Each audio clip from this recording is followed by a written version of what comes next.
Many people go into the woods not expecting to have a dangerous encounter with a bear.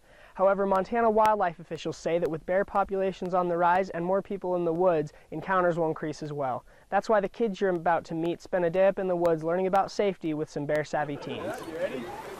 Hey bear, ho bear, you call me a bear. When you're hiking where I live, you'll know from the signs I give. This fall, over 100 students, high school and elementary, gathered at the Patty Canyon Trailhead just outside the western Montana city of Missoula. You guys go off fast a bear? 35 to 40 miles per hour. That's fast, so. These high school students have taken part in a wildlife biology class that gave them the necessary tools and knowledge to be able to teach these young children about bears. What they eat. They like berries, they do look for berries, but they like mice and stuff in here.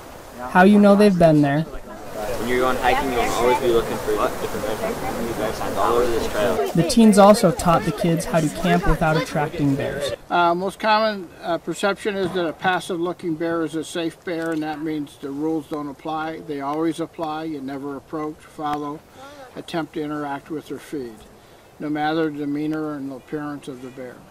Chuck Bartlebaugh is the director of the National Be Bear Aware campaign and has been doing these hands-on classes for years. While it may seem odd to see kids this young getting a lesson in bear safety, experts believe you are never too young when you live and play in bear country. Well, sudden encounters is the #1 accidental provocation of bears.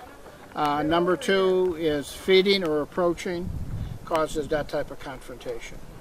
The populations are increasing throughout the west, the east, so this is fairly common in any major city in the west and the east coast that has populations of black bears or wild animals.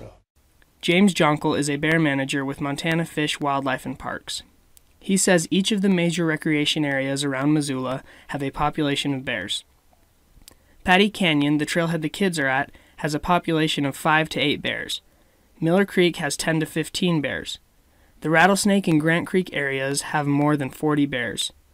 Jonkel expects to see the number of bears continue to increase, and with that, encounters will increase as well. So Jonkel would like to see more people carrying bear spray. You know, that's a surefire method of just stopping any kind of aggressive encounter or defensive encounter. It's a handy device for any wild animal. Of the safety, and pull up and back and slide right off. Bear spray gives you confidence to stand your ground. Bear spray works, #1. That's the most important thing. And it can protect bears and protect people. A study analyzed 269 cases of bear encounters that involved firearms during the last 30 years. In most cases, the use of a firearm stopped the encounter, 84% for handguns and 76% for rifle users. However, 56% of those conflicts that involved firearms ended with injuries, and 17 people were killed. In another study of encounters that involved only the use of bear spray, attacks were prevented over 90% of the time. Furthermore, only 3 people suffered minor injuries, and there were no deaths. You want to make sure your parents, when you guys are ever going hiking or camping, make sure your parents have some of that. Run into bears that don't expect you to be there, and they come charging. In every case I used bear spray, and it worked just fine. The information students learned on this trip was invaluable, but perhaps even more invaluable was the mentoring relationship that developed between the teens and the kids. The funnest part is to see that it was kind of surprising how so many high schoolers came just to help us learn about so many things. I gotta be honest, scaring the kids, distracting them on one side and having the bear come out on the other side, the stuffed one, while the kids roar. Got some good reactions so far.